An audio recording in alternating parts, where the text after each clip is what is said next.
you could start off by introducing yourself and your position on ARMS. First of all, let me say I'm very happy to meet you. Well, so are we. I hear your voice a lot when Oh, I wow. watch your videos. Well, thank you. And so I'm the producer for ARMS, Mr. Yabuki. And I'm Mr. Ishikawa, the art director for ARMS. I'll be handling questions, but if you have anything kind of related more to the characters and art and visual design, please direct those to Mr. Ishikawa. Perfect, we'll be sure to, thanks. Alright, so ARMS is a very different type of fighting game. I want to know, how did you come up with, what was the process for coming up with the idea of having these extendable arms that, that you can turn and twist to attack your opponent? To talk a little about, maybe traditional fighting games, most of them are in the side view, and the reason for that is that it lets you understand very easily how far away you are from your opponent. The original concept for this game, the starting point of it was, how do we make a fighting game with a behind-the-back view? But the camera viewpoint is behind you, you don't really know how far away you are from your opponent. You don't really have a good sense of, if I punch now, is it going to reach them or not? What if we made the punches go really far and extend them out? Now obviously that slows things down, obviously it takes more time for a punch like that to travel, but then we decided, well, what if we use that? We use that concept of having that more time and build the game around that. And another thing we thought paired really well with that was using the motion control line that camera view. And speaking of the motion controls, so they are a very big part of this game if you're using the Joy-Cons, of course. What was it difficult to accommodate all these different kinds of control schemes, the Joy-Cons and the thumbs-up grip and then the Pro Controller or any other controller you'd use? And was it tough to balance it, to making sure one controller type didn't have an advantage over the other? Right from the start, we had no intention of only having one control style for the game. Right from the start, the idea was, all right, we're going to have multiple ways of playing the game. I was a producer on Mario Kart before as well, and in that game obviously we supported gyro controls, we supported button controls as well, and I wanted to carry forward that same idea into this project.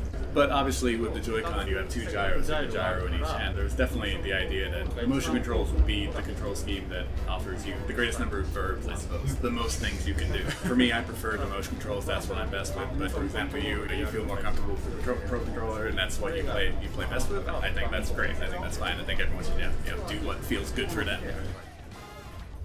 Alright, good, I'm glad I will be judged. So you mentioned Mario Kart, and I've heard a lot of people call this game basically the Mario Kart of fighting games because it's pretty easy to get into, but there's a lot of depth to it. How did your work with Mario Kart influence ARMS, and were there any challenges in making a fighting game versus a racing game and trying to make it accessible for everyone? Since we had the stretchy arms idea right at the start, even from that point, in terms of game design, we knew this was going to be something that was pretty different from a normal fighting game, or maybe a traditional fighting game. We're using a new controller, and we're doing all these types of new different things, so one thing that was important for us was that we didn't really want to explicitly aim for any kind of esports kind of thing with this game.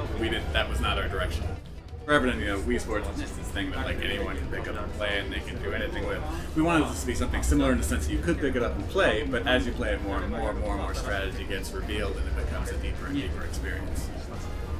That's something that is in common in both the Mario Kart and ARMS development processes. Another thing that was important to me is Mario Kart already exists, Mario Kart is great, but I wanted to make a unique and new experience. And speaking of it being a unique experience, the character roster here, they all individually stand out. They feel unique, they look unique. Can you describe the process of coming up with the characters, and did their design come from what you wanted to go for with them, or did you think of a character first and then figure out how, what unique characteristics they would have from that? Just to state at first, it wasn't that we, right from the start, wanted to use new characters necessarily.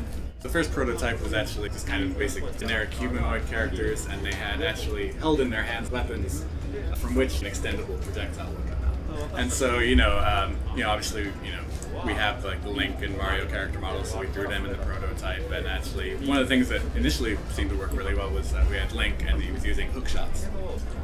But having that extendable weapon coming out of the just the hand, the response on that wasn't really great. So actually, it was Mr. Ishikawa's idea that like, well, what if we kind of take it back and we have it, the extension starts at the shoulder instead. そうですね。画面で見たときに、肘 So yeah, I mean, talking a little bit about that prototype with extending from kind of the wrist. Like on screen, if you have the extension happening from the hand or from kind of the elbow, it feels a little too detached from the player. But if you bring it closer, you start it from the shoulder, it feels much more intuitive and it feels much more connected to what you're doing with the Joy-Con and the controls themselves. So that was kind of the initial philosophy that we brought into the character design. それが新しいキャラクターたちを作ることに決めた。 So yeah, that was kind of the turning point where we decided, all right, we're going to need new characters for that, and that was where Springman was born. So if Mr. Ishikawa hadn't come up with that idea of having to extend from the shoulder, this would probably ended up with like Link's hookshot, whatever. Well, talked about some prototyping and stuff. I was wondering, towards the end of the game, were there any fighter concepts that you were working on that didn't make it into the game? でもね、ヒリックスとかメカニカとか出てるくらいだから何でも OK にしてましたけど。 Well, I mean, this game has Helix in it, it has mechanic in it, so I was pretty lenient in what I would allow. 自分もとにかくその腕が伸びるっていう。 I mean, certainly we did have lots of different ideas, because the motif is just like, all right, their arms have to extend, and we came up with lots of different ideas for that, and then like kind of reduced it down to what we thought were the best ones. But certainly it was a pretty broad group at the start. So, speaking of the entire concept of their arms, I've seen some, I think, official artwork where they actually do have normal arms. So is there a backstory for when they have, their extendable arms and their normal arms? And do they use their extendable arms for anything else besides fighting, or...? I mean, it appears that they are able to kind of switch back and forth between having, their arms not being extended or not, but I think Mr. Ishikawa can fill us in. So, it's actually the masks. If they wear the masks, they're able to kind of switch at will. They can extend their arms to fight, or they can bring them back to just kind of normal and do kind of everyday things. その方が、And so, obviously, in most of the art, you'll see them with extendable arms because we want to show off what's most interesting and unique about them. But really the kind of the background and the setting of the game is that they can pretty much change them at will. If it makes sense in their everyday life to use an extendable arm, they can.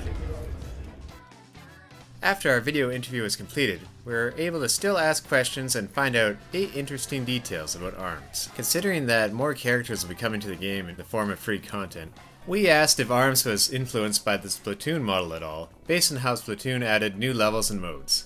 Mr. Yabuki stated that although the Splatoon team is directly next door to them, they're not particularly influenced by them. What's really important for ARMS is that, since it's a game with an entirely new cast, to get people familiar with the new characters and understand them. And to do that, people have to keep playing the game. And to get people to keep playing the game, their plan is to continually add new characters, new stages, and new modes to keep that enthusiasm going. And along with that, there will be balance adjustments and bug fixes as necessary. However, to them it's not interesting to make a character weaker, and they want to avoid making players mad at changes. They want to do it subtly in a way that doesn't affect the overall balance, but keeps the unique characteristics. When asked about balancing more towards tournament or casual players, they're going to try to be cognizant of both. Plus, they'll be looking at the overall data from all the online battles that take place. And from the test punch data, for instance, they don't see a huge difference. The most winning character from the test punches was Ribbon Girl, but she wasn't too far away from Mechanica. And on the flip side, the worst character was Helix, by a wide margin. However, people who stuck with Helix improved over time and gradually started winning matches. Mr. Yabuki did say though he doesn't recommend using Helix as your first character. Speaking of test punches, we asked how they came up with a fantastic online lobby and party mode. Mr. Yabuki said when it came to designing the party match, they thought, how can we make this fun? That was their main direction, and they wanted to make a lobby system that hadn't been seen before. From there, they thought instead of doing one-on-one fights against the same person, maybe fight against all the people there, and you can rotate through different modes and find lots of different people. They thought that would be fun. And from there, that's how they got started. Considering that info, we asked why that couldn't be done in ranked battle where you can play the game while waiting for a game. Mr. Kabuki stated that in a ranked match, it's very important to fight someone at a similar level to you, even if that means taking longer to find that opponent. And for him, he was honestly perfectly fine just to read a book while that happened, but his programmers worked pretty hard on the solution and said no, you can play other modes while waiting. Going back to future updates, we asked if we would see any special events, such as Halloween, or even something along the lines of a Season's Pass. To this we found out obviously they want people to continue to play, so the seasons they add DLC will be something they keep in mind. But rather than focusing on things like Halloween or the holidays, they'll look at the timing of events all over the world, and they'll try to fit one that picks best where the most people can play it. And they will be continually adding new characters, and the art director Mr. Ishikawa has lots of more weird characters to make. Now, considering the producer's involvement in Mario Kart, how Mario Kart now has multiple Nintendo characters in it, we wondered if there was a chance we could see an ARMS character in Mario Kart and who they'd personally want to see. To this they said, I don't know who'd be good, but I think it'd be cheating if they could use their extendable arms. And they went on to think about it deeply and they said no matter what character you put in, they could do crazy stuff like grab a character ahead of them. It wouldn't really work. And regarding their dynamic actions, their arms would be flapping around, so that'd be pretty tough. And finally, on a fun note, Mr. Ishikawa's favorite character is Springman, while Mr. Kabuki's character is Min Min. And that's everything we learned in our interview with the art director and producer of ARMS. If you like this, be sure to stay tuned to GameXplain and hit that subscribe button for more updates on ARMS and all things gaming too.